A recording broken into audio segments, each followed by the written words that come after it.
niyatina ila ridallah ta'ala ila hadratin Nabi Mustafa Rasulillah. Al-Fatihah. A'udzu billahi minasy syaithanir rajim.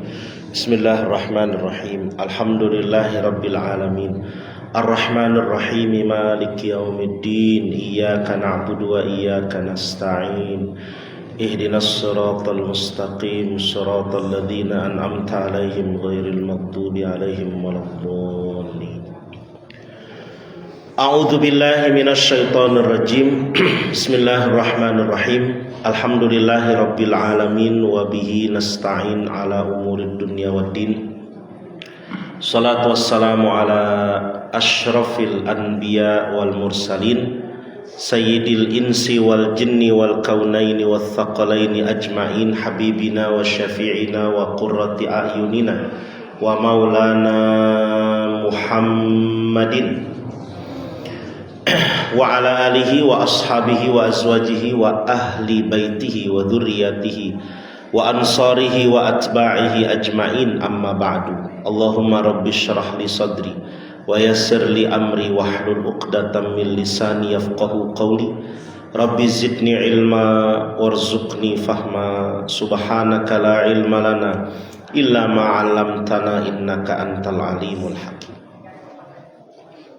Alhamdulillah, puji syukur kita panjatkan kehadirat Allah Ta'ala yang dengan karunia nikmatnya kita hadir kembali di majelis ta'lim ini di Masjid Nurul Falah, melaksanakan kewajiban kita talabul ilmi. Salawat dan salam semoga Allah limpah curahkan kepada junjungan kita Nabi besar Muhammad. Hari ini Sabtu 3 Ramadan 21 Februari, fikih tematik pertemuan yang ke-117. 27 hari lagi ya Bapak Ibu Idul Fitrinya. Idul Adhanya 95 hari lagi. Mengingatkan saja kalau mau kurban nabung dari sekarang, Pak, ya. Pada kesempatan subuh hari ini kita akan bahas berkaitan dengan zakat, infak dan sedekah dari sudut pandang pemberdayaannya. Hal ini penting mengingat kita di bulan Ramadan, animo masyarakat begitu besar untuk membayar zakat. Meskipun zakat tidak hanya di Ramadan saja, Pak, ya, tapi ada di bulan-bulan yang lain juga. Kalau di Ramadan hanya satu jenis, yaitu zakat fitrah. Tapi sisanya zakat mal, infak, sedekah itu di setiap masa. Pengertian dan bentuk zakat, infak, sedekah, hukum dalilnya, kemudian bagaimana meningkatkan kualitas pelayanan zakat. Lalu asnaf mustahik zakat itu di masa modern nih, bagaimana bentuk-bentuknya. Lalu inovasi pemberdayaan zakat untuk kesejahteraan umat. Referensi yang dipakai beberapa kitab fikih. Yang pertama kita akan lihat pengertian dan bentuk zakat, infak dan sedekah. Zakat itu apa sih? Ya, ini sebenarnya sudah beberapa pertemuan tentang zakat bersama saya. Dulu tentang zakat fitrah sudah, zakat mal sudah, zakat profesi sudah, mustahik juga sudah pernah dibahas, ya. Nah, kali ini kita ingin kepada fokus pemberdayaannya, Pak. Zakat itu adalah malun makhsusun ukhrija min malin makhsusin biqadrin makhsusin li asnafin makhsusatin. Itu bahasa dalam fikihnya begitu. Harta tertentu dari harta tertentu yang dikeluarkan dengan kadar tertentu untuk golongan tertentu. Itu zakat tuh begitu. Jadi nggak semua harta kita dizakati, Pak. Harta kita yang dizakati yang tertentu. Terus dari harta tertentu pula dikeluarkannya juga ada ketentuan kadarnya. Ya, untuk zakat mal ini di angka 2,5%, ya, emas. Kemudian kalau untuk pertanian 5% sampai 10%. Kemudian golongannya juga nggak semua orang berhak dapat, yaitu hanya ada 8 asnaf, 8 kelompok orang. Itu zakat, ya. Adapun infak, infak ini segala bentuk pengeluaran dari harta benda dengan tujuan dibelanjakan kepada suatu kebaikan. Ya, infak ya pakai qaf. Infak itu semua bentuk pengeluaran. Nanti sebenarnya zakat itu masuknya ke infak juga. Infak itu secara umum segala jenis yang kita keluarkan dari harta kita. Itu anfaqa yunfiqu, infak. Adapun sedekah, pemberian atas dasar sukarela mengharapkan ridho dari Allah semata. Nah, jadi ini 3 istilah yang seringkali direndengkan, disingkat menjadi ZIS, ya, zakat, infak, sedekah. 3-tiganya memiliki kriteria atau hal yang berbeda dari segi syariat, tapi juga 3-tiganya memiliki kesamaan. Kesamaannya yaitu sama-sama pemberian. Bentuk zakat, infak dan sedekah. Zakat dapat berupa fitrah jiwa. Ini zakat fitrah ini yang dikeluarkan setiap bulan Ramadan dalam bentuk makanan pokok atau uang seharga makanan pokok untuk membersihkan jiwa. Hal ini penting karena jiwa kita kan di bulan Ramadan ini dibersihkan, Pak, dengan puasa. Tapi tidak semaksimal itu terbersihkannya ketika kita sendiri ketika masih puasa, ketika sedang puasa masih melakukan hal-hal yang dilarang oleh Allah. STMJ, Pak, ya. Apa STMJ? Saum terus, maksiat jalan. Alhamdulillah, ya. Puasa mah puasa, tapi gibah istiqomah, Pak. Ya. Gibah batal nggak puasanya? Kalau lagi puasa, gibah batal nggak? Batal. Kalau makan di warung Padang sambil ngegibah. Jadi gibah itu nggak batal, Pak. Tapi dia membatalkan apanya tuh? Pahala.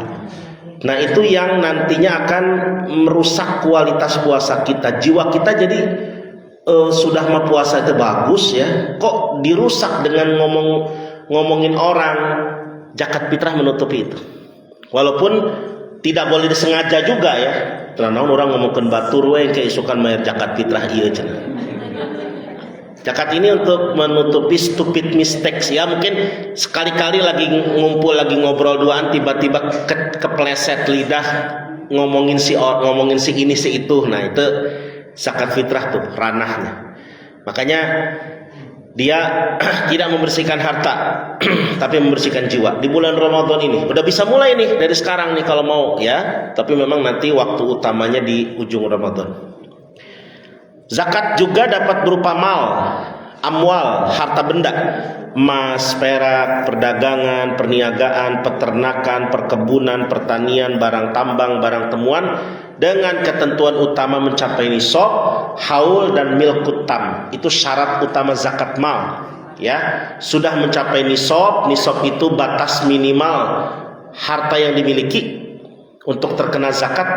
Haul, batas waktu kepemilikan harta itu, dan milkut tam, milik penuh, milik sempurna.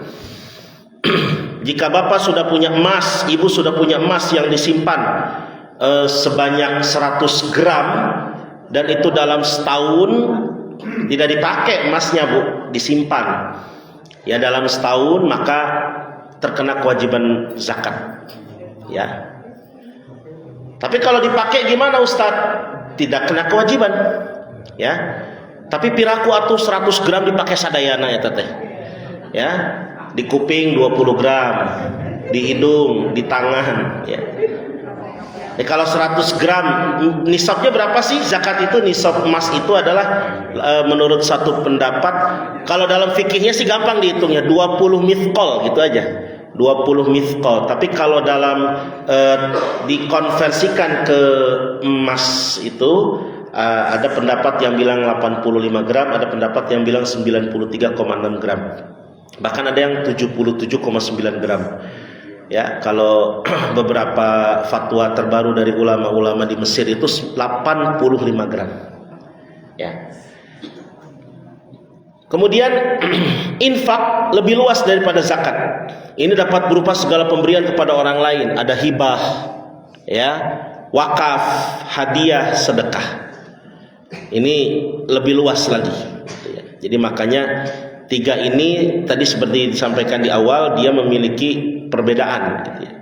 Nah, sedekah adalah bentuk dari infak, dapat berupa uang, barang maupun makanan yang diniatkan hanya mengharapkan ridho Allah.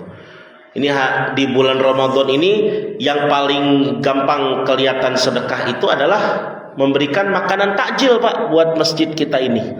Kan sudah ada jadwal itu dipampang di situ. Ibu ini, ibu ini, ibu ini. Itu bentuk makanan yang diberikan adalah sedekah. Ya, tentunya dengan niat mengharapkan ridha Allah, dan apapun berapapun yang diberikan dicatat itu sebagai kebaikan, ya, yang ada nilai pahalanya di sisi Allah. Zakat, infak, sedekah.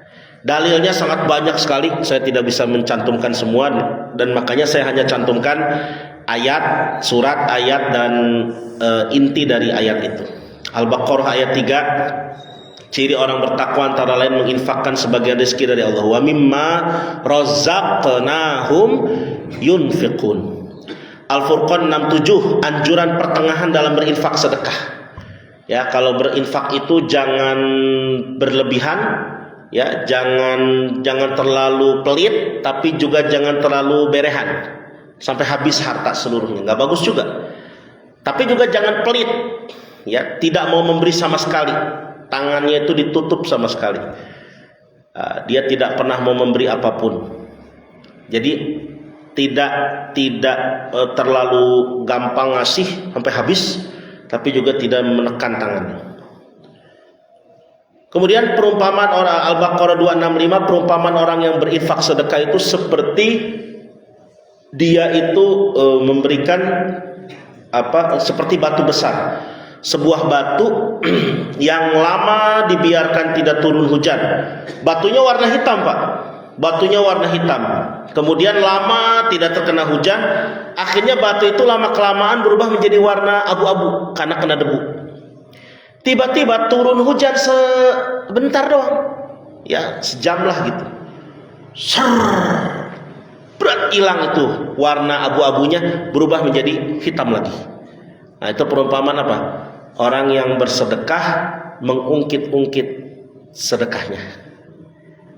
Itu teh dari saya itu. Itu dari saya itu. Kalau nggak ada saya mah nggak ada itu. Nah, itu tuh saya, itu teh saya. Gitu, Pak. Itu yang pahala dia udah kumpulin banyak-banyak, Pak. Gara-gara dia ngomong gitu, pleng, hilang lagi. Ya, tidak ada nilainya di sisi Allah. Al-Baqarah 177, bentuk kebaikan di antaranya memberikan harta paling dicintai. Laisal birra an tuwallu wujuhakum qibalal masyriqi wal maghrib ila akhirih. Jadi 177 itu tentang kebaikan itu bukan ngadep barat, ngadep timur, bukan.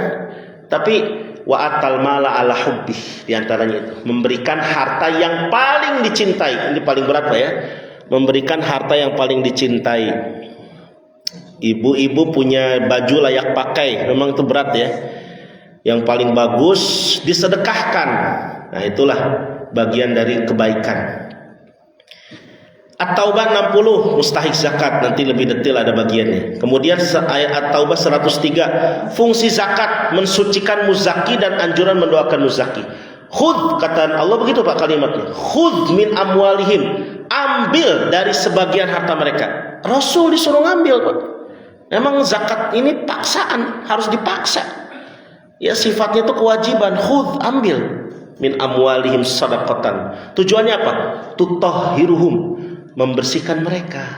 Wa tuzakkihim biha, dan mensucikan mereka dengan harta itu. Tapi jangan lupa washolli alaihim, doakan mereka. Makanya para amil, ya. Nanti ketika ada yang membayar zakat, dia ngedoain, Pak. Ya ajarakumullahu fima a'taitum wa barakallahu fima abqaitum wa ja'alaha lakum tahura. Enggak usah diikutin sama mustahiknya. Mustahiknya cukup amin gitu. Ya. Amilnya nanti yang baca. Itu doa, Pak. Senang, Pak. Orang teh ketika memberi didoakan tuh senang banget. Ya inna salataka sakanul lahum. Doamu untuk mereka itu ketenangan. Kemudian Al-Baqarah ayat 5, wa ma umiru illa liya'budullaha mukhlishina lahuddin hunafa wa yuqimus shalah wa yu'tuz zakah. Kita di agama ini enggak diperintah susah-susah kok. Ikhlas kepada Allah, mendirikan salat, membayar zakat, itu aja. Ya, yang paling dasarnya itu dulu aja. Intinya orang ini kalau sudah salat dan zakat sudah bagus. Al-Hajj 77 anjuran sujud, ruku, ibadah, berbuat kebaikan. Ali Imran 92 sama seperti Al-Furqan tadi, sama seperti Al-Baqarah 177 tadi ya. Anjuran menginfakkan harta yang paling dicintai. Kemudian lanjutan dalil lain, hadis riwayat Imam Bukhari Muslim tentang rukun Islam, bunyal Islam ala khamsin, Islam dibangun atas 5, syahadat, salat, zakat, puasa, haji. Hadis riwayat Muslim tentang rukun iman, Islam dan ihsan. Makanya zakat dan salat ini enggak bisa dipisah. Orang yang sholat tapi nggak zakat lewat. Orang yang zakat tapi nggak sholat lewat. Sampai diperangi Pak. Di zaman siapa? Khalifah Abu Bakar. Ya, orang-orang nggak mau bayar zakat diperangi itu. Dianggap kelompok murtad. Ya, sebab mengingkari kewajiban zakat. Dengan menganggap setelah Nabi wafat udah nggak ada kewajiban zakat lagi. Hadis riwayat Imam Tirmidzi, sedekah tidak mengurangi harta dan penghapus dosa. Ini mindsetnya harus dibangun ya. Sering kita diingatkan, kalau di kantong ada duit 20.000, 10.000 aja Pak, 10.000, kemudian kita sedekahkan 2.000, berapa yang kita punya berarti di situ? Nah, sebenarnya kita punya itu masih ada 28.000. Kenapa yang 2.000 tadi disakolahkeun cek bahasana? Jadi 20.000 minimal. Ya. Kemudian yang di kantong 8.000 jadi 28.000. Itu mindset yang harus dibangun. Semakin besar semakin bagus. Hadis riwayat Bukhari tentang keutamaan sedekah subuh. Nih Bapak Ibu datang ke masjid, ya apalagi habis sahur, saya perhatikan nih beberapa hari terakhir selama Ramadan masjid penuh ya untuk sholat subuh nih, alhamdulillah ya. Kecuali kemarin hujan 2 baris kemarin ya. Tapi selama Ramadan ini Masya Allah penuh ya. Nah itu ketika datang ke masjid, sudah disediakan di pintu-pintu masjid ada keropak-keropak sedekah subuh Pak gitu ya. Ada jemaah yang nanya kalau pas lagi umroh atau haji, itu gimana sedekahnya di Masjidil Haram, mana keropaknya? Ada keropak gak Pak di Masjidil Haram Pak? Nggak ada. Saya tunjuk aja tuh Pak, keropaknya itu saya tunjuk Tower Zamzam. Itu hotel itu adalah keropaknya gitu ya. Jadi kalau Bapak mau sedekah ya Bapak nyewa kamar di situ, itu bagian dari sedekah. Terus atau Bapak ada tukang sapu di Masjidil Haram tuh, tukang ngepel, tukang sapu biasanya orang-orang Bangladesh ya. Nah, itu kasih ke dia. Itu bagian dari sedekah. Sedekah subuh. Sampai ada hadis dari yang lain ya, yang mendoakan setiap subuh, setiap pagi ada malaikat. Ada 2 malaikat yang mendoakan orang yang berinfak dan orang yang pelit. Dia sampai ngedoain Pak. Apa doanya itu? Allahumma a'ti munfiqan khalafa. Malaikat itu berdoa di setiap pagi, ya Allah, berikan orang yang berinfak pengganti hartanya. Termasuk juga ada malaikat satu lagi yang ngedoain kecelakaan buat orang yang pelit. Allahumma a'ti mumsikan talafa. Ya Allah, berikan kepada orang yang pelit kebinasaan pada hartanya. Jadi nggak usah mikir-mikir deh, ya. Insya Allah kalau di kantong ada 55.550 rupiah, berapa yang dimasukin ke dalam keropak? Makanya keropak di Nurul Falah itu bentuknya kuburan Pak ya. Nah itu tujuannya biar mengingatkan itu teh buat kuburan kita. Gak kerasa, kita nggak tahu aja malaikat itu ngedoain kita. Tapi setiap Bapak masukin keropak, ngasih sedekah ke siapa, ke si fulan, ke tukang becak, itu bagian dari sedekah yang ada doa, didoakan. Hukumnya, nah yang wajib zakat fitrah, zakat mal, nafkah ya. Kemudian yang sunnah ada sedekah, ada wakaf. Yang mubah ada hibah, ada hadiah. Ini terkait dengan yang mana yang wajib jadi antara zakat, sedekah dan infak ya. Kalau untuk nafkah, infak berupa nafkah itu masuknya kategori wajib. Kalau hadiah itu atau hibah masuknya mubah. Baik, sekarang kita langsung kepada peningkatan kualitas pelayanan zakat. Ini penting sekali bagian ini ya. Tentang tata kelola zakat di Indonesia diatur dalam Undang-Undang Nomor 23 2011. Ini belum dirubah sampai sekarang. Paling ada aturan tambahannya itu di aturan PP Nomor 14 tahun 2014. Itu peraturan pemerintah secara rinci yang mengatur undang-undang zakat. Jadi masih tahun 2011 Pak, ditandatanganinya masih oleh Bapak Susilo Bambang Yudhoyono. Ya, masih presiden masih Bapak SBY. Itu tentang zakat. Peningkatan kualitas pelayanan zakat menjadi tanggung jawab amilin sebagai pengelola. Jadi amilin ini yang dia punya tanggung jawab kualitas pelayanan itu. Harus, karena amilin ini amil itu dari bahasa Arab. Amil itu dari kata amila, ya'malu, orang yang bekerja, yang ditugaskan, yang mendapat penugasan untuk mengelola. Itu namanya amil. Cuman kalau di kita ya amil tuh dianggapnya bapak amil teh orang yang ngurusin mayit, Pak. Padahal bukan itu ya. Amil tuh orang yang ngurusin zakat. Di tingkat negara itu ditangani oleh Badan Amil Zakat Nasional, Baznas. Ditunjuknya oleh siapa? Oleh presiden melalui menteri. Lalu diseleksi dulu oleh DPR ya. Anggotanya ada 8 orang ya. Itu yang diseleksi dengan ketat oleh pemerintah.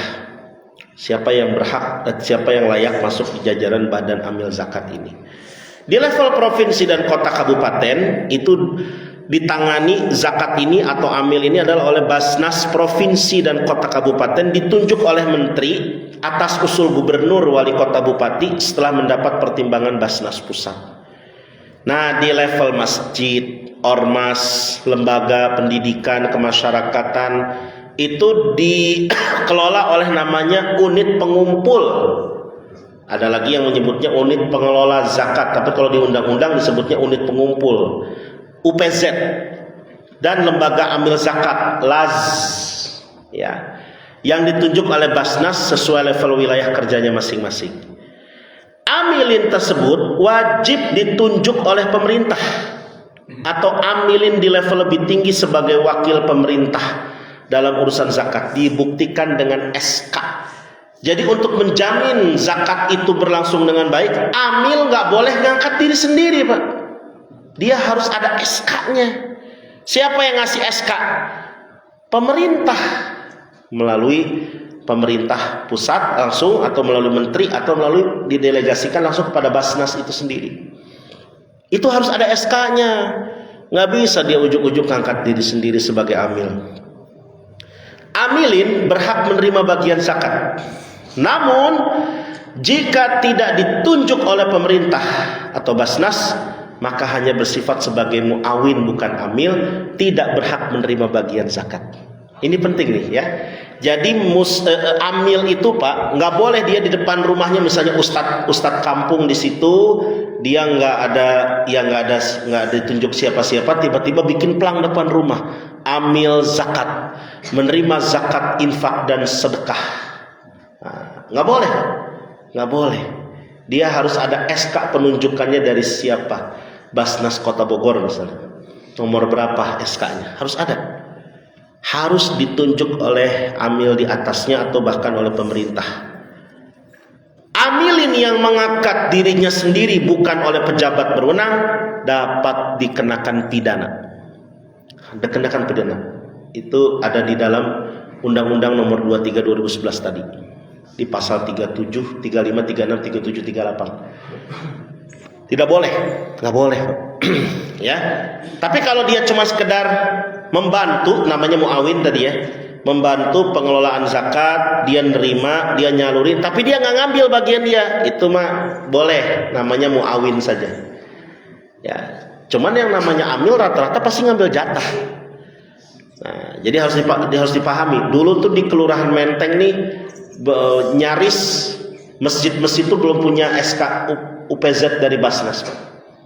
Nah, akhirnya di zaman Dr. Arif ya, kelurah yang sebelumnya, itu diinisiasi dikumpulkan DKM, kemudian disampaikan pentingnya mempunyai SK. Akhirnya diurus langsung, didata masjid-masjid yang belum punya SK Basnas. Diproses tidak lama Pak ke Basnas Kota Bogor, mungkin ada sekitar semingguan, SK turun langsung.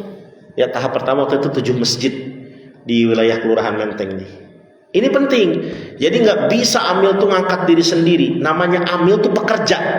Amil tuh harus ditunjuk dan di SK-kan. Kalau sekarang zaman istilahnya dengan di SK-kan. Kena pidana Pak coba-coba bikin amil sendiri tanpa ada. Tapi memang selama ini belum pernah ada yang melaporkan sih ya. Kalau ada orang yang sembarangan bikin amil sendiri, ya nggak ada yang berani ngelaporin, apalagi itu kiai di kampung tersebut ya. Tapi kalau bisa dilaporkan itu bisa terkena gitu. Amilin tupoksinya apa? Mendata muzaki, mustahik, melibatkan pimpinan wilayah. Makanya dalam struktur amil itu nanti ada namanya pembinanya. Nah, ini pembina itu antara lain siapa pembinanya itu, atau pengawas juga bisa. Itu adalah ketua RW, ketua RT setempat. Tujuannya apa? Karena kalau ada pimpinan wilayah Pak, itu akan lebih regreg.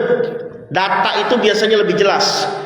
RW RT punya data, siapa orang yang miskin, siapa orang yang kaya. Nanti dipilah, oh berarti yang kaya masuk muzaki, yang miskin mustahik. Itu perlu melibatkan itu Pak. Perlu melibatkan RT dan RW. Dan nantinya ketika mereka mau meminta zakat atau menagih zakat itu ke masyarakat atas nama RW RT itu biasanya lebih kuat ya. Ketika keliling misalnya gitu ya, minta zakatnya dengan cara jemput bola keliling, itu didampingi RT biasanya lebih cepat Pak. Tapi kalau amil sendiri datang susah. Coba ke rumahnya si Bapak Fulan, Assalamualaikum, ambil sendirian aja. Waalaikumsalam, punten ada apa ya? Begitu kan. Saya mau nagih zakat Pak, dari mana? Dari masjid Pak. Oh, kok nggak ada info tuh kan? Tapi kalau sama RT didampingin, Assalamualaikum, Pak Haji, Pak RT, Waalaikumsalam, ya Allah ada apa Pak RT? Zakat, siap Pak RT. Jadi begitu. Jadi libatkan RT Pak. Penting ya. Jadi RT tuh sebagai corongnya nanti, ya tetap yang mengelola itunya UPZ, tapi RT masuk ya dalam ranah itu sebagai pimpinan wilayah yang nantinya dilibatkan. Tapi juga RT-nya harus amanah. Dalam hari ini ketika diminta data oleh UPZ, coba minta data nama-nama yang mustahik gitu ya. Yang dikasih wa alihi wa azwajihi wa dzurriyyatihi Pak. Ya keluarganya, istrinya, saudaranya doang. Saudaranya RT aja gitu. Ya itu harus didata dengan baik makanya. Nanti UPZ mencocokkan data itu. Mengumpulkan, mengelola, mendistribusikan, melaporkan secara profesional. Amilin, ini penting diingat, amilin bekerja tidak hanya di bulan Ramadan saja, tapi sepanjang tahun. Karena zakat bukan zakat fitrah saja, tetapi ada zakat mal, infak dan sedekah. Ini nanti biasanya memang animo masyarakat bayar zakat mal di bulan Ramadan. Padahal dia harusnya hitung mulai usahanya tanggal berapa dia. Kan setahun Pak, sistemnya itu haul. Dia misalnya punya usaha, punya kantor, punya perusahaan. Itu di bulan, taruhlah di bulan Juni ya. Mei itu mungkin sekitar Dzulhijjah. Loh kok dibayarkannya di Ramadan? Itu bukan zakat namanya. Bukan, itu namanya sedekah biasa. Ya kalau dia di bulan Dzulhijjah, nanti bayarnya lagi berarti bulan Dzulhijjah. Jatuh kewajibannya di bulan Dzulhijjah lagi. Seperti itu. Tapi kalau memang mau silahkan, cuman namanya jangan zakat, sedekah. Itu penting. Nanti zakat infak sedekah tuh dikelolanya di luar Ramadan. Di Ramadan zakat fitrah. Kalau memang ada yang jatuh temponya di bulan Ramadan, ya berarti sekalian, ya paling banyak pastinya sedekah. Tuh. Misalnya zakat fitrah nih, yang terbaru itu 45.000, masih sama seperti tahun lalu ya. Kalau dirupiahkan 45.000, kan nggak mungkin bapak ngasih duit ngepas kan? Ibu-ibu bayar zakat fitrah ke Nurul Falah melalui UPZ Nurul Falah, nggak mungkin ngasih 45.000 barjeng 5.000 na 2.000-an 1.000-an hiji. Pastinya kan ngasih 100.000 kan gitu. Setelah ngasih 100.000 gimana? Sisanya sedekah. Nah itu ya, itu yang dikelola panjang-panjang itu, nggak mesti di Ramadan, bebas. Tapi kalau zakat fitrah memang hanya Ramadan saja.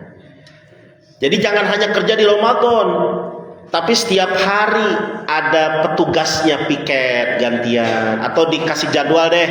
Misalnya karena petugasnya pekerja semua ya, mungkin UPZ setiap hari Sabtu Minggu membuka layanan zakat. Nah itu bagus untuk tadi membuka mereka yang ingin membayar zakat di setiap hari di selain Ramadan.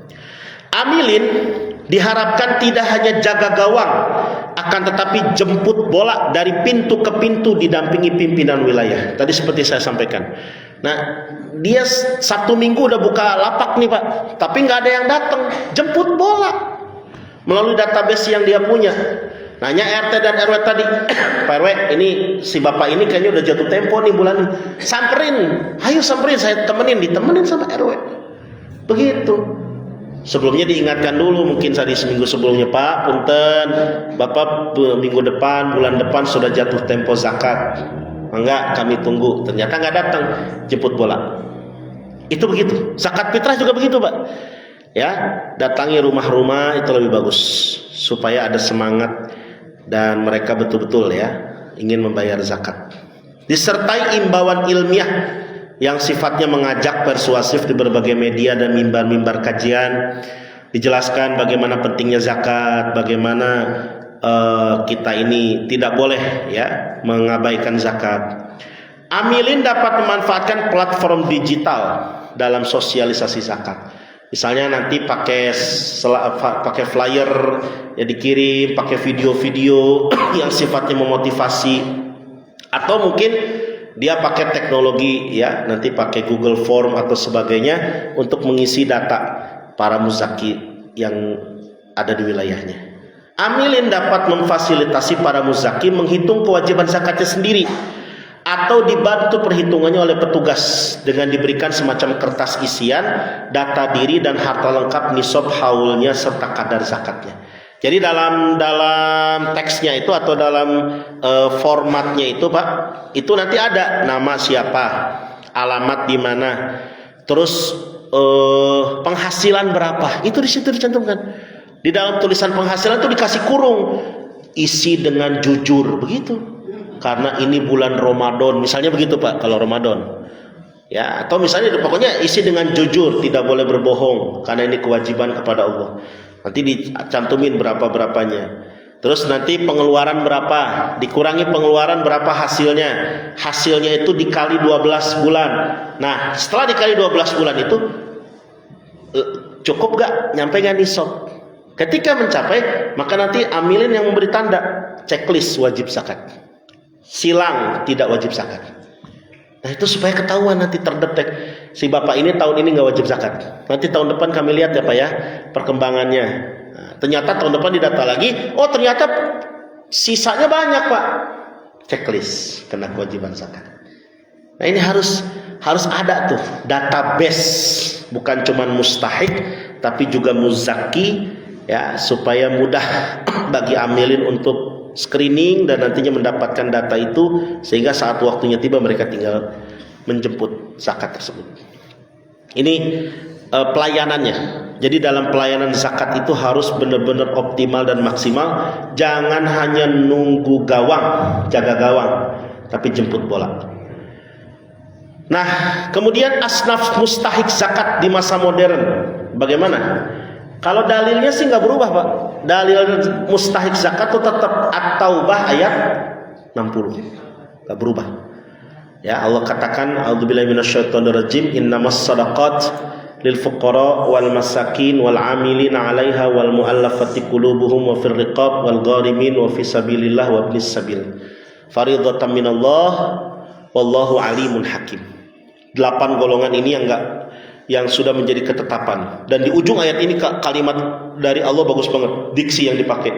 Wallahu alimun hakim. Allah maha mengetahui lagi maha bijaksana. Jadi Allah tahu mana yang orang fakir beneran, mana orang yang fakir-fakiran. Mana orang yang miskin beneran, mana yang miskin-miskinan. Mana orang yang pahit jeung papahitan, jeung pahit beneran, Pak. Mana orang nu paeh jeung papaehan jeung paeh beneran, Pak. Itu Allah tahu persis. Kadang-kala ada orang yang nggak mau bikin itu SKTM kan di kelurahan karena alasannya malu. Itu. Ya. Atau bahkan ada orang yang kaya tapi ngaku-ngaku miskin. Nah ini At-Taubah 60 menjadi dalilnya. Siapa saja? Yang pertama ada fakir dan miskin. Kalau bahasa Qur'annya tadi miskin itu jamaknya masakini ya.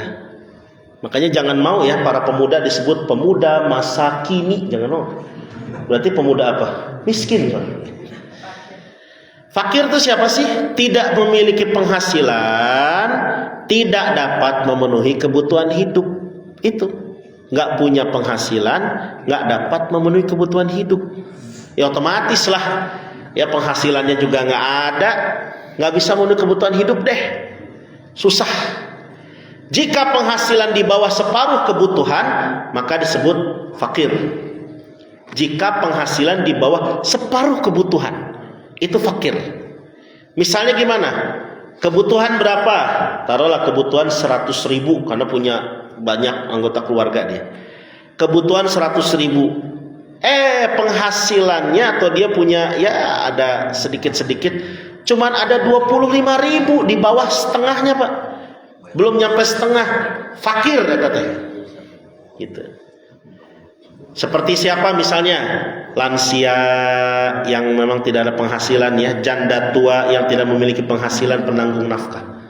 Tapi kalau janda tuanya punya kontrakan 20 mah Pak, itu mah punya penghasilan. Atau dia pensiunan ya, punya penghasilan. Tapi kalau dia udah gitu anaknya punya anak lagi ya, anaknya kaya, anaknya ada 10 Pak. Orang tua zaman dulu kan anaknya 10 Pak. Ya, anaknya 10, tiap lebaran datang ke orang tuanya ngasih 1 juta masing-masing Pak. 2 juta setiap anak, satu anak 2 juta. Itu kan 20 juta. Nangis tuh ibunya. Kok nangis? Kata anak-anaknya, mama udah kasih duit kok nangis. Tahu gini mama bikin 20 cina gitu. Jadi kalau dia punya anak yang nanggung, terus punya uang pensiunan ya, atau dia punya penghasilan ya, itu enggak masuk.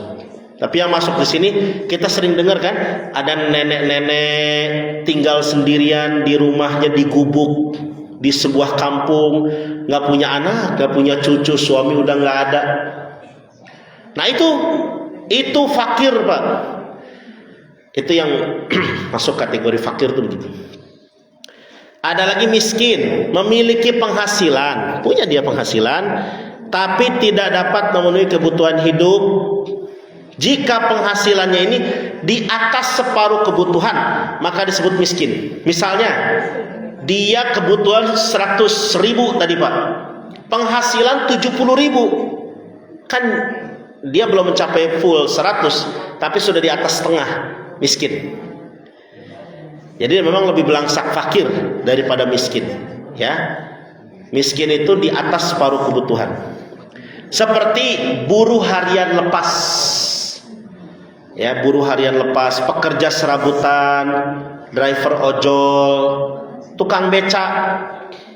Saya baca berita katanya kemarin apa tadi malam ya, tukang beca di depan PGB meninggal dunia Pak ya, tukang beca gitu di depan PGB. Masya Allah ya. Jadi kan itu punya pekerjaan gak dia? Punya ya, usaha. Tapi ya gimana sekarang Disitulah makanya masuk kategori miskin. Tapi memang antara tadi fakir miskin sekarang ini sulit dibedakan karena masing-masing punya pekerjaan sebenarnya. Hanya makanya dilihat dari segi penghasilan. Kalau dia ya punya penghasilannya di bawah separuh kebutuhan, fakir. Kalau penghasilannya di atas separuh kebutuhan, maka miskin. Nah itu penting diidentifikasi oleh amil. Nanti mana yang masuk kategori fakir dan miskin, dicek. Identifikasi siapa janda tua yang sudah benar-benar gak ada yang nanggung lagi hidupnya. Penting Pak. Itu penting, itu harus dicek dan dijadikan database dalam mustahik. Kemudian amilin mu'alaf. Amilin pengelola zakat yang ditunjuk oleh pemerintah dibuktikan dengan SK seperti tadi dijelaskan.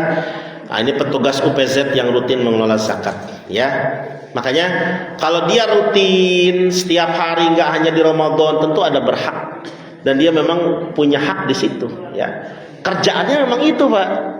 Kerjaannya memang itu, ya. Dia dibayar dengan dana amilin itu. Mu'alaf, orang yang dilunakkan hatinya untuk memeluk Islam, orang yang baru masuk Islam atau dipastikan segera masuk Islam. Belum masuk Islam, tapi hampir mau masuk Islam. Cuman dia butuh waktu mikir-mikir. Ketika ada harta zakat, boleh dikasih tuh. Ustaz, dia kan belum masuk Islam, tapi hampir, karena dia sudah mulai ada pendekatan. Nabi waktu Fathu Mekah itu memberikan ya kepada beberapa orang Quraisy yang baru masuk Islam. Bahkan ada yang masih mikir-mikir, dikasih Pak. Dikasih itu yang namanya harta itu. Seperti mu'alaf yang masih butuh bimbingan di awal keislamannya. Nanti bisa kerjasama dengan mu'alaf center dan sebagainya. Ini untuk mendata. Tapi kalau mu'alaf itu kaya gimana Ustaz? Itu bukan urusan. Urusan bukan kaya miskinnya. Bukan, yang dilihat bukan kaya miskinnya, mu'alafnya Pak. Tapi biasanya kalau mereka yang kaya akan langsung yang sekaya dan baik ya, baik hati, mereka bilang baik kami terima tapi kami sedekahkan lagi. Nah itu silahkan kali itu. Tapi dia memang punya hak terlepas dari kaya miskinnya. Rikob dan gorimin. Siapa rikob? Hamba sahaya, budak yang dijanjikan merdeka oleh majikannya, harus bayar biaya tebusan kemerdekaannya itu. Tapi zaman sekarang sudah tidak ada ya. Jadi kalau mereka ada hamba saya yang, wahai hamba sahayaku, kamu bisa bebas kalau kamu menebus diri kamu. Berapa tuan? Kamu dulu saya beli 200 juta, sekarang kamu boleh nebus deh 100 juta, ada duitnya saya bebasin kamu. Dia bingung duit dari mana, dibantu sama zakat Pak, boleh. Itu ya. Nah di masa sekarang sudah nggak ada. Gorimin, gorimin ini bukan orang yang ngerokoknya gudang garam, bukan Pak ya. Kalau yang ngerokok gudang garam gorimin, orang yang ngerokoknya Jisamsu mujassimin, orang yang ngerokoknya jarum super mujrimin, ya. Gorimin itu orang yang terlilit utang, memenuhi kebutuhan hidup, nggak dapat melunasi. Tapi bukan jadi kebiasaan. Dia nih biasanya siapa? Para pedagang kecil yang terlilit utang usaha. Dia nggak tahu, dia pikir utang ini nggak berbunga, atau bahkan mungkin ya kecil lah ya. Ternyata masya Allah mencekik, repot. Zakat turun tangan membantu itu. Tapi jangan jadi kebiasaan. Setelah ditangani zakat, besok kan nginjem deh aja. Ya itu jangan. Ini dia memang yang nggak tahu Pak. Dia nggak sadar akan dijerat oleh lintah darat sampai seperti itu. Itu berhak dibantu. Gorimin. Fisabilillah siapa? Orang yang berjuang di jalan Allah dalam bentuk kegiatan dakwah, jihad dan sebagainya. Sebenarnya fisabilillah ini yang perang. Di kita nggak ada kalau yang perang fisik, yang adanya di Gaza sana. Tapi Gaza juga gencatan senjata kan? Ya, tapi daerah-daerah yang memang sedang perang banget, itu masuk. Ternyata bukan cuma seperti itu, perang dalam medan perang, tapi juga medan dakwah. Mayoritas ulama menyatakan kelompok ini hanya satu kategori, pasukan perang yang bersifat sukarela, tidak dibayar negara. Jadi anggota TNI nggak bisa Pak, karena dibayar negara kan. Anggota polisi nggak bisa. Jadi mereka yang memang pure hanya pasukan perang sukarela. Misalnya kalau dulu di negara kita itu kan sebelum ada tentara ya ada pasukan perang gerilyawan itu masuk. Atau mungkin di beberapa negara ada istilah apa itu wajib militer ya, meskipun juga wajib militer dibayar negara kan.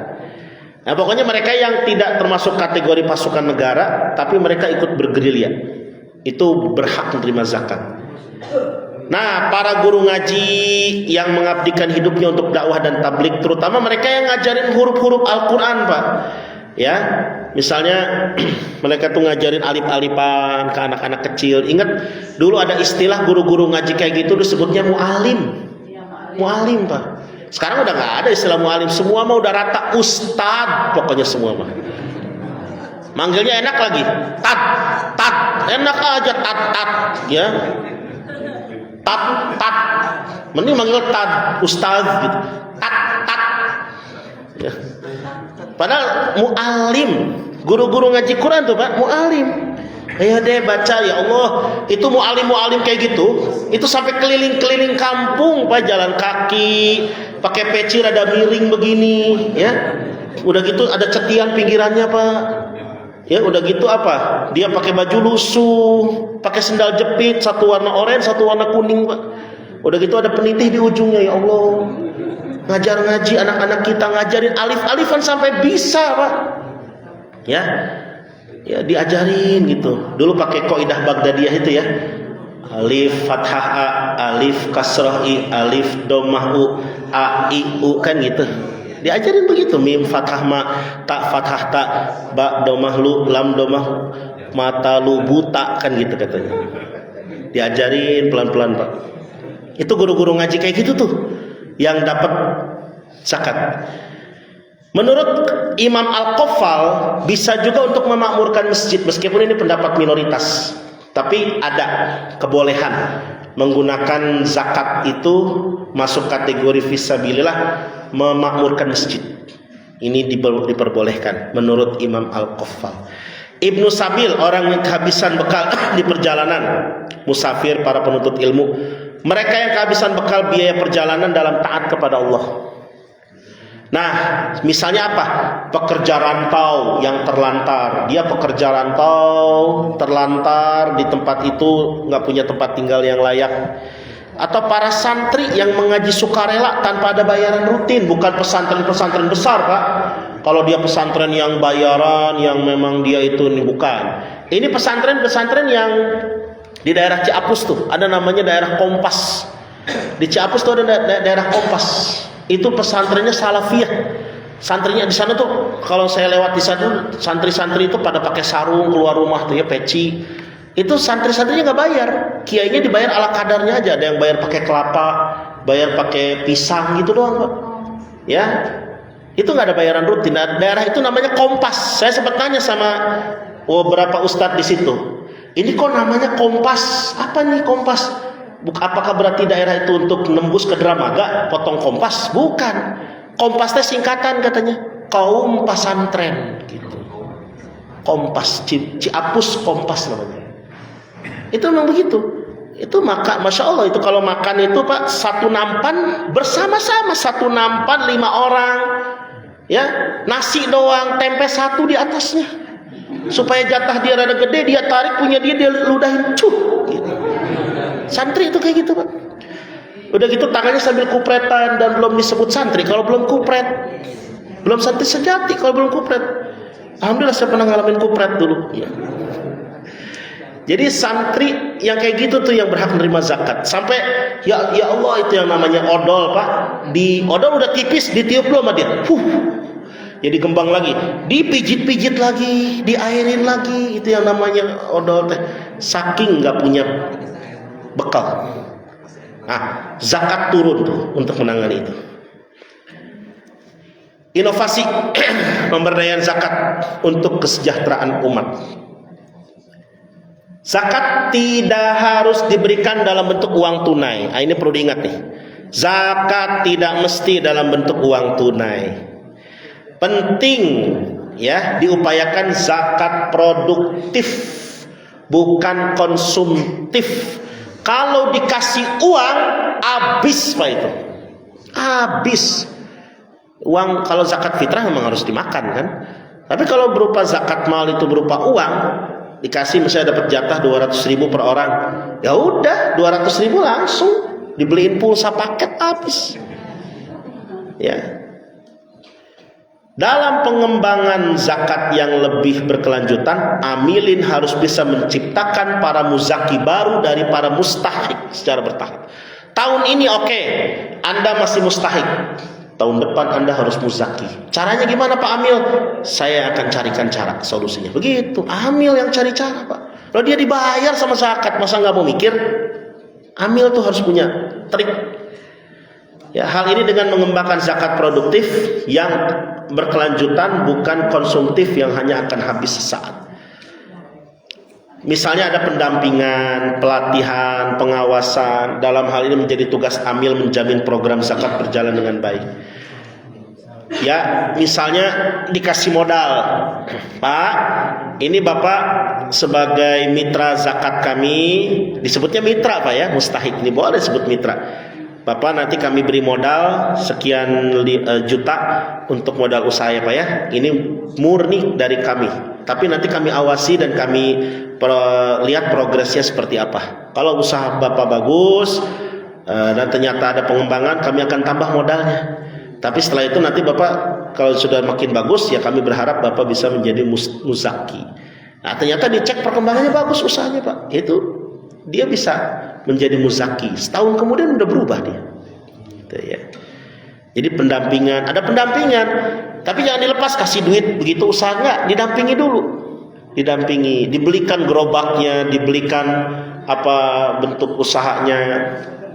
Kalau dia memang harus kerja di mana, pelatihan, pengawasan. Biayanya dari mana? Biaya operasional, pendampingan dan pembinaan terkait hal itu dibebankan kepada zakat. Karena memang kerja amilin di situ. Ya. Kemudian kalau pemberdayaan infak sedekah bagaimana? Infak dan sedekah ini lebih fleksibel daripada zakat. Zakat harus didistribusikan sesuai asnaf yang 8 tadi, nggak boleh lewat. Infak dan sedekah relatif lebih bebas dimanfaatkan, yang penting untuk kemaslahatan umat di luar 8 asnaf zakat. Boleh kalau ini. Seperti pembangunan, renovasi masjid, majelis, madrasah, pondok pesantren. Juga untuk konsumsi. Biaya operasional lainnya di lembaga keumatan, di masjid, di majelis ada konsumsi, diambil dari uang sedekah yang ada, nggak ada masalah. Ya, karena itu bagian dari ya memakmurkan masjid, memotivasi orang. Ya, ada masjid-masjid yang bentuknya itu ngasih makan orang tiap hari. Ya, seperti yang saya tahu itu di Kota Bogor nih, yang rutin di Masjid Al Hikmah Taman Cimanggu. Ya, kebetulan saya masuk di kepembinaan di sana itu. Dia tiap hari itu makan Pak di sana. Selain Ramadan tentunya, makan tiap siang tuh ada makan. Makannya nggak ecek-ecek, soto, mie, ya, kemudian ada sate, ada segala macam lah menunya itu berganti-ganti. Itu biayanya dari mana? Selain dari dana infak sedekah yang ada, juga disodorkan kepada donatur yang mau nyumbang. Itu disampaikan. Kemudian, namun meskipun begitu tetap wajib transparan berdasarkan prinsip-prinsip syariah dan tetap diupayakan pengembangan infak sedekah yang produktif untuk kemandirian umat secara bertahap. Memang untuk istilah zakat produktif ini, infak sedekah produktif ini tidak mudah, tapi butuh tangan-tangan dingin untuk mengelolanya, sehingga masyarakat jangan hanya dikasih begitu, tiap tahun dikasih nggak berubah-ubah Pak, itu jadi mustahik terus. Tapi ketika dikasih dia nanti untuk menjalankan roda perekonomian, maka dia akhirnya menjadi orang yang sukses dan menjadi muzaki di tahun berikutnya. Begitu. Kesimpulan, zakat merupakan kewajiban syar'i, memiliki dimensi ibadah, ta'abbud, sekaligus sosial, ijtima'. Infak sedekah menjadi instrumen pelengkapnya, bersifat lebih fleksibel, pendukung kemaslahatan umum. Pengelolaan ZIS harus dilakukan secara amanah, profesional, transparan, sesuai regulasi. Ingat tadi ya, nggak boleh ada yang ngangkat diri menjadi amil tanpa ada SK dari Basnas dan tanpa ada SK dari pemerintah. Identifikasi mustahik di era modern perlu memperhatikan dinamika sosial. Ya, tadi sekarang udah nggak ada istilah hamba sahaya. Sekarang udah nggak ada ibnu sabil, musafir yang berjalan. Banyaknya musafir yang berjalan gitu malah ngebohong, Pak. Coba kalau saya lagi di Mawar gitu ya. Terus tiba-tiba ada bapak-bapak nyamperin, "Pak, mohon bantuan, Pak." "Bantuan apa, Pak?" "Saya buat ongkos pulang." "Bapak dari mana?" "Dari Rangkas Bitung." "Jauh amat Bapak kesini." Udah dikasih bantuan, Pak. Seminggu kemudian tak Bapak masih aya keneh, Pak. Masih ada lagi di situ. Itu kan udah banyak yang tipu-tipu pakai gitu. Nah, makanya lebih baik identifikasi oleh amil di wilayah dia. RT RW libatkan karena mereka yang paling tahu persis warganya. RT RW jangan sampai diabaikan. Paradigma distribusi ZIS diarahkan dari pola konsumtif menuju produktif, menciptakan kemandirian ekonomi. Pemberdayaan ZIS yang berkelanjutan diharapkan mampu mentransformasikan mustahik menjadi muzaki secara bertahap. Saran, UPZ atau DKM perlu meningkatkan kualitas tata kelola ZIS melalui pendataan. Ingat data muzakinya, data mustahiknya. Kalau perlu tadi muzaki dihitungkan berapa penghasilannya, berapa pengeluarannya. Kalaupun nggak secara detail, Pak, minimal secara umum rata-rata per bulan nanti dikali 12. Itu dibantu dihitungkan. Mencapai gak nih nisab emas nih? Ya. Wajib gak dia? Kalau wajib dia kena zakat, kalau nggak wajib sedekah biasa. Penghimpunan zakat tidak hanya bersifat pasif, tapi diupayakan pendekatan edukatif persuasif kepada masyarakat. Tidak dibatasi di bulan Ramadan aja, tapi sepanjang tahun sesuai nisab dan haulnya. Program penyaluran zakat dimulai diarahkan pada sektor produktif, bantuan modal usaha mikro, tapi dengan ada pendampingan. Jadi jangan lagi pakai istilah bantuannya itu pinjaman, jangan, udah aja bantuan, tapi dalam bantuan modal, Pak. Ya, pinjaman itu nanti kalau dia ingin pengembangan lebih jauh, tapi untuk awal biarin modalin aja usahanya. Ibaratnya ngasih duit ke dia, tapi jangan dipakai untuk makan, dipakai untuk usaha. Pemanfaatan infak dan sedekah dioptimalkan mendukung kegiatan dakwah, pendidikan, operasional lembaga keumatan. Pelaporan pengelolaan ZIS dilakukan secara terbuka, ya. Diumumkan boleh, ditempel boleh, tapi kalau ada masyarakat yang nggak mau disebut namanya dalam pelaporan nggak usah disebut. Misalnya nanti ada yang bayar zakat, Pak Ustadz punten nanti dalam pengumuman nama saya nggak usah disebut, mangga. Ya itu jangan disebut, Pak, karena itu hak dia. Dia mungkin nggak mau disebut. Tapi ada juga yang tetap sebut aja Ustadz, nggak masalah. Itu. Tapi tentu kembali kepada niat ya. Kalau pengen disebutnya nanti niatnya pengen pamer, itu jatuhnya riya. Tapi nggak mesti juga dia disebut riya, bisa jadi dia itu ingin disebut namanya untuk memotivasi teman-temannya. Mungkin ada teman-temannya yang selevel kayak dia nggak pernah mau bayar zakat, Pak. Tapi dengan menyebut nama dia, oh si bapak itu zakat, dia jadi mau zakat. Tapi kalau mau aman, hamba Allah aja udah. Hamba Allah, kalau nanti diumumin Ustadz di Jumatan, begitu diumumin Jumatan, hamba Allah 2 juta, dia ngomong ke sebelahnya, hamba Allah teh saya. Sinergi antara DKM, tokoh masyarakat, lembaga amil perlu diperkuat. Tadi ya, UPZ jangan jalan sendiri. Dia harus melibatkan pimpinan wilayah. RT RW deh pokoknya. Itu orang-orang yang kita jadikan teman, mitra dalam pengelolaan zakat. Syukran katsiran, hatur nuhun. Insyaallah nanti kita akan bahas kupas tuntas Lailatul Qadar, perhitungan kasus waris, pernikahan terlarang nanti insyaallah pada pertemuan yang berikutnya. Silahkan jika ada yang mau dikemukakan sebelum ditutup dengan doa, mangga Bu. Ya silahkan Bu. Salam.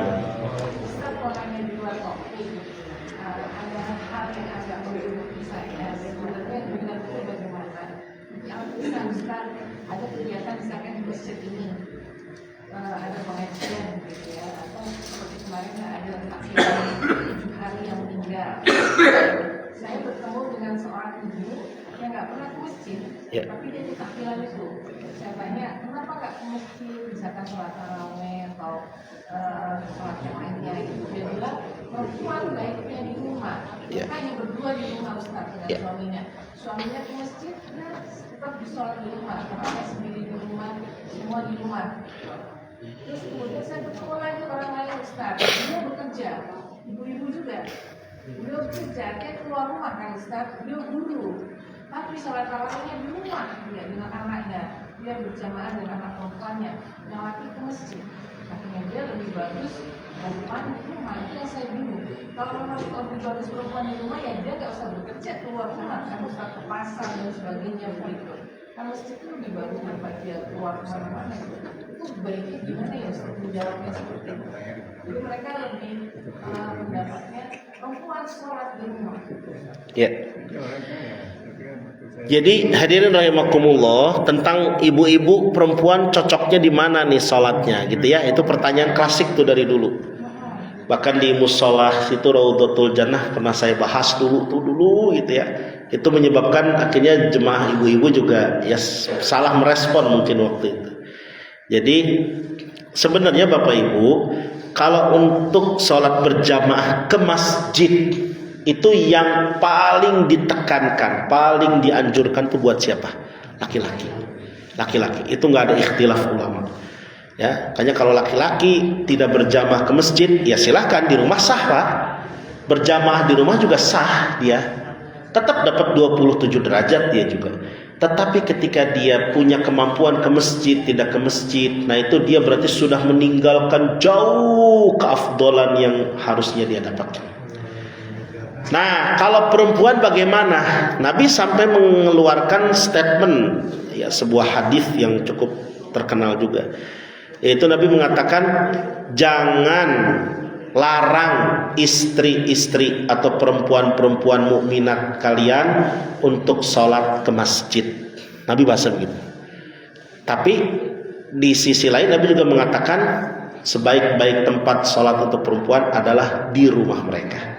Nah ini, jadi hadis ini tidak bertentangan, tetapi ini penekanannya adalah sekali lagi hanya untuk kaum laki-laki.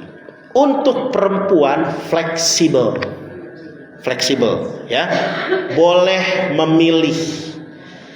Kalau memang tidak ada uzur untuk ke masjid dan memang tidak akan terjadi fitnah kalau ke masjid, lanjut ke masjid Pak, ibu-ibu boleh. Ya silahkan. Tapi kalau ada uzur, yang mungkin uzur itu dia sendiri yang tahu bentuk uzurnya seperti apa, dan takutnya terjadi fitnah, rumah lebih bagus buat dia. Nah ini ibu-ibu di Raudhatul Jannah puntennya, di Raudhatul Jannah salah paham. Saya jelaskan begitu, mungkin mereka ngedengar setengah kali ya. Itu langsung kosong besok katanya Pak.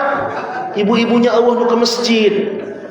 Saya di WA langsung sama DKM-nya, Ustadz, gara-gara Ustadz ngomong begitu jadi sepi, tolong diralat omongannya. Astagfirullah, saya bilang, ngapain saya harus meralat omongan saya? Saya mah jelas menyampaikan tidak. Ya, jadi dalam hal ini sekali lagi, itu untuk ibu-ibu pilihan. Kalau tidak ada fitnah, ke masjid. Contoh fitnah gimana? Takutnya di masjid kalau nanti terjadi hal yang tidak diinginkan, dia misalnya digoda atau terjadi omongan-omongan gak enak, mendingan di rumah. Ini yang ke masjid ini ternyata ahli majelis gibah semua misalnya. Dia kalau ke masjid ikutan gibah, mendingan di rumah. Atau dia kalau ke masjid punten karena dia janda muda, janda kembang apa kembang janda ya? Janda kembang. Itu dia bahaya kalau ke masjid Pak. Udah gitu nggak ada mahramnya, nyampe di masjid dia sholat di belakang sendirian, bapak-bapak di depan sini ngedenger ngedehemnya dia, langsung bapak-bapak di depan, ada si janda nih, itu kan bahaya Pak, bahaya itu fitnah di situ. Tapi kalau janda tua, punten ya, itu nggak ada masalah, ya.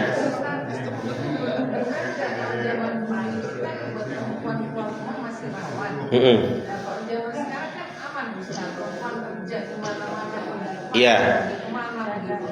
Ya, istilah aman dan tidaknya itu relatif, Bu. Tergantung wilayah. Kita tidak tahu di luar saat kita keluar rumah ada terjadi apa. Berapa banyak orang yang ketika keluar rumah, dari rumah cuman ke warung, dari rumah cuman kemana, ada yang nyopet, ada yang merampas barangnya, bahkan ada yang, mohon maaf, istilahnya begal payudara sekarang itu. Itu tidak sedikit yang kayak gitu. Yang namanya aman tuh relatif. Di zaman Nabi juga sebenarnya nggak bahaya, karena dari rumah ke Masjid Nabawi itu dekat. Ada nggak ibu-ibu yang sholat ke masjid? Ada. Dilarang sama Nabi. Kembali kepada hadis tadi, jangan larang istri-istri kalian sholat di masjid. Jadi kita nggak bisa paksa dalam hal ini, tapi juga nggak bisa melarang. Maka dari itu sekali lagi, untuk ibu-ibu cenderung fleksibel. Dia mungkin punya sendiri alasannya kenapa saya harus di rumah. Tapi kalau memang dia tidak punya udzur, kenapa tidak? Bu, kan sekarang mah kita ke masjidnya bareng-bareng, banyakan. Saya ke masjid, ini ke masjid. Yuk Bu, yuk bareng saya. Nanti saya jemput ke rumah ibu. Itu nggak apa-apa kalau gitu, Bu. Sesama ibu-ibu. Ya, Bu, nanti ibu besok kalau mau ke masjid saya jemput. Jadi bareng sama saya. Kalau ada 2an, 3an berangkat bareng, aman. Ini mungkin yang dimaksud ketika dia sendirian lewat di jalan mana, khawatir terjadi fitnah, terjadi hal yang tidak diinginkan, lebih baik dia sholat di rumah. Begitu ya? Ya, Bu, mangga silahkan. Mangga.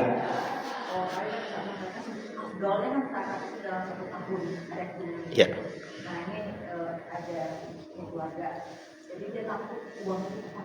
Ya. Jadi akhirnya dua zakat setiap bulan, setiap bagian yaitu zakatnya ini dikeluarkan setiap bulan. Ya. Kira-kira boleh nggak? Bagus. Boleh nggak zakat itu dikeluarkannya per triwulan atau per setiap bulan bahkan? Bapak Ibu, itu yang dimaksud dalam hal ini seperti namanya zakat profesi. Zakat profesi itu zakat yang dikeluarkan di mana kita memiliki penghasilan. Ya. Biasanya Bapak Ibu yang PNS atau mungkin di kantor perusahaannya itu nanti suka ada potongan langsung. Nah, itu boleh nggak seperti itu? Ya, di fatwa kontemporer, di fatwa terbaru ini diperbolehkan. Hanya saja hitungannya tetap harus hitungan haul. Hitungannya tetap setahun. Cuman untuk pembayarannya dibayarkannya per bulan atau per triwulan, ya. Kalau ada istilah khawatir terpakai, justru yang namanya zakat itu adalah sebenarnya neto, bukan bruto, ya. Jadi kan yang mana duluan nih kalau ada kebutuhan rumah tangga dulu atau zakat dulu? Kebutuhan rumah tangga dulu, Bu. Itu didahulukan.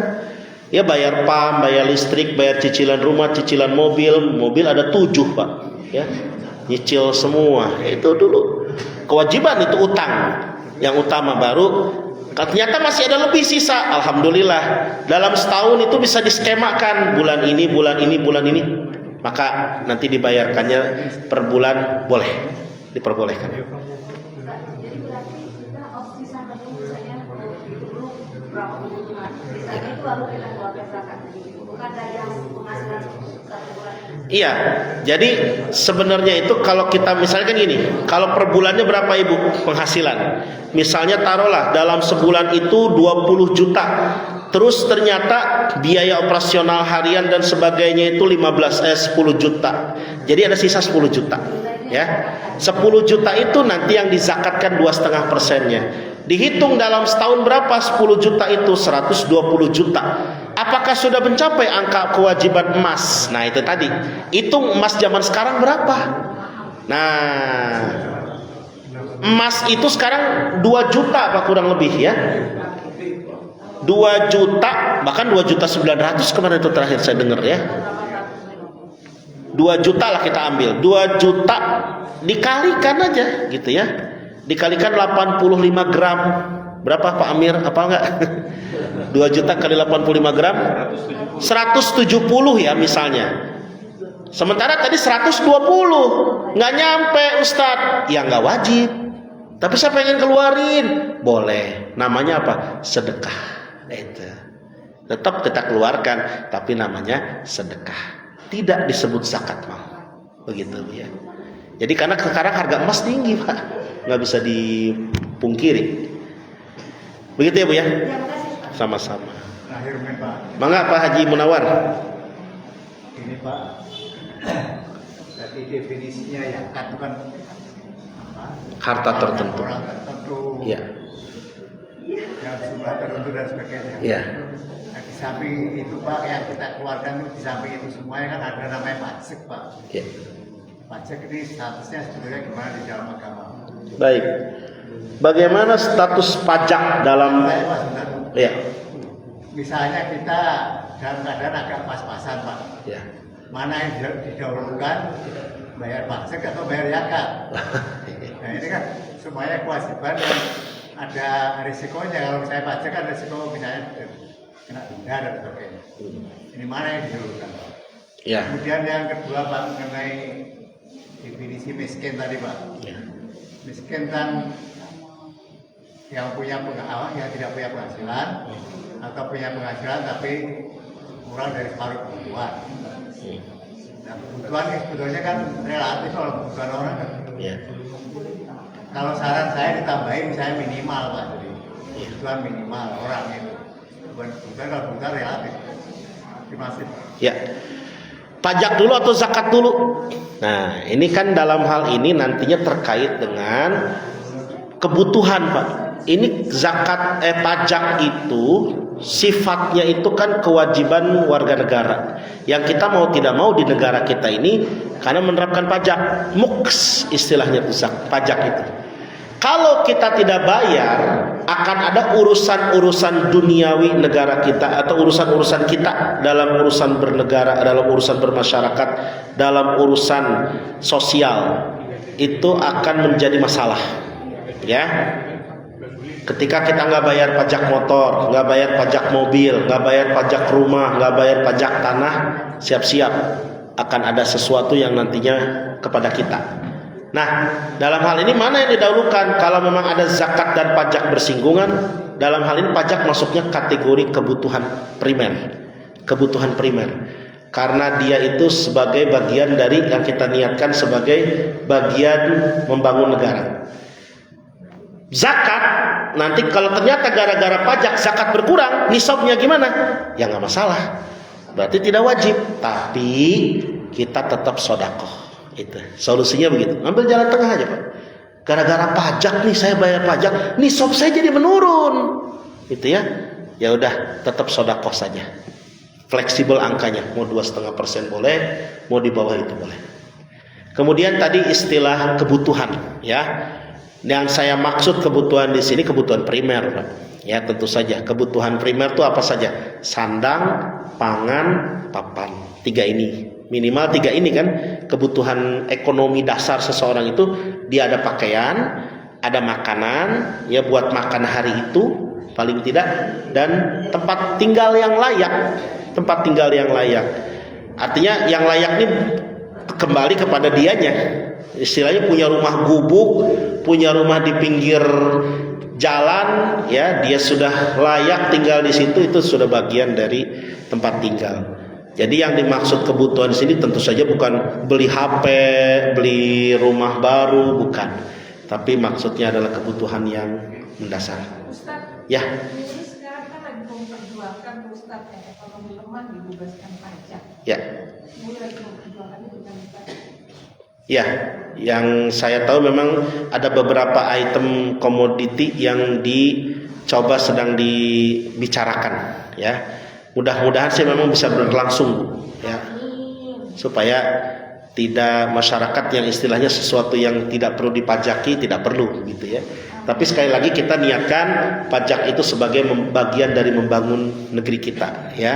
Apapun bagaimanapun, ya pajak itu membangun negeri. Tapi memang ada beberapa hal yang tidak perlu dipajaki, itu masih dalam tahap pengkajian lebih mendalam, ya. Saya kira itu cukup, ya. Sudah 6:30 udah aus Pak. Ya. Kita nggak boleh makan dan minum.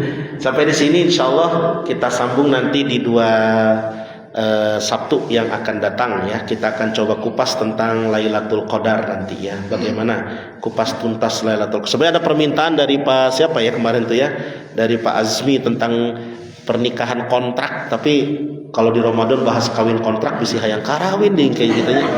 Mungkin nanti aja lah habis lebaran nanti kita bahasnya kawin kontrak ya. Kita tutup dengan doa ala hadhihi niyah wa kulli niyatin shalihah. Al-Fatihah.